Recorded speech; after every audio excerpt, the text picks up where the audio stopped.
Sinasabi ko sa inyong mga nakikinig sa akin, mahalin ninyo ang inyong mga kaaway at gawa ng mabuti ang mga napupuot sa inyo. Pagpalain ninyo ang sumusumpa sa inyo at ipanalangin ang mga nang-aapi sa inyo.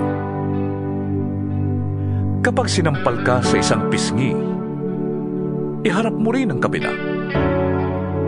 Kapag inagaw ang iyong balabal, huwag mong ipagkait ang iyong barong. Bigyan mo ang bawat nanghihingi sa iyo. At kung may kumuha ng iyong ari-arian, huwag mo nang bawiin pa ang mga yon.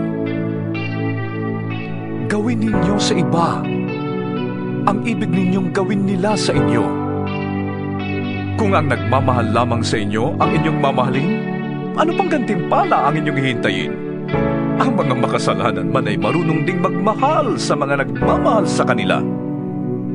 Kung ang mga mabuti lamang sa inyo ang inyong gagawa ng mabuti, ano pang gantimpala ang inyong hihintayin? Kahit ang masasamang tao ay gumagawa rin yan. At kung ang makakabayad lamang ang inyong pauutangin, ano pang gantimpala ang iyong hihintayin? Kahit ang masasamang tao ay nagpapautang din sa kapwa nila masama sa pag-asang sila'y babayaran. Mahalin ninyo ang inyong mga kaaway at gumawa kayo ng mabuti. Magpautang kayo nang hindi umaasang kayo'y babayaran. Sa gayon, malaking gantimpala ang tatamuhin ninyo at kayo'y magiging mga anak ng kataas-taasang Diyos, sapagkat siya'y mabuti kahit sa masasama at sa mga hindi marunong tumanaw ng utang na loob. Maging mahabagin kayo na gaya ng inyong ama. Huwag kayong humatol at hindi kayo hahatulan. Huwag kayong magparusa at hindi kayo parurusahan ng Diyos. Patawarin ninyo ang inyong kapwa at kayo patatawarin din ng Diyos. Magbigay kayo at kayo bibigyan ng Diyos. Hustong takal, siksik, liglig at umaapaw pa ang ibibigay sa inyo. Sapagkat ang panukat na ginagamit ninyo sa iba ay siya ring gagamitin ng Diyos sa inyo. Maaari kayang mag-akay ang bulag ng kapwa bulag. Pareho silang mahuhulog sa hukay kapag ginawa nila ang ganon. Walang alagad na nakakahigit sa kanyang guro. Ngunit kapag lubusang naturuan, ang alagad ay makakatulad ng kanyang guro. Bakit mo napapansin ang puwing ng iyong kapatid? Ngunit hindi mo nakikita ang troso sa iyong mata. Paano mong masasabi sa iyong kapatid, "Kapatid, hayaan mong alisin ko ang iyong puwing," gayong hindi mo nakikita ang trosong nasa iyong mata? Mapagkunwari. Alisin mo muna ang troso sa iyong mata nang makakita kang mabuti.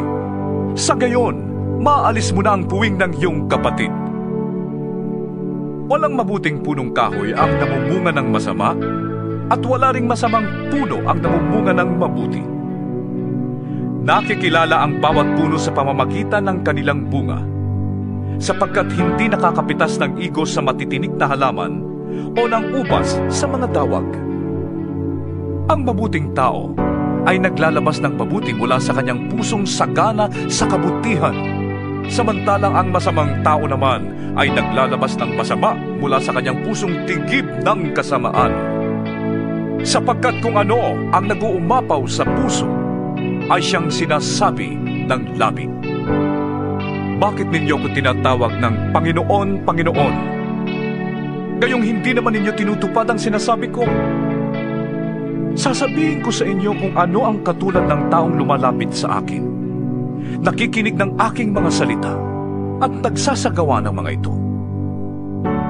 Ang katulad niya ay isang taong humukay ng malalim at nagtayo ng bahay sa pundasyong bato.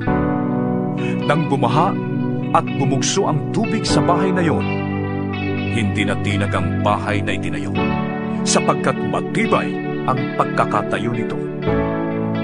Ngunit ang nakikinig naman ng aking mga salita at hindi tumutupad nito ay katulad ng isang taong nagtayo ng bahay ng walang pundasyon.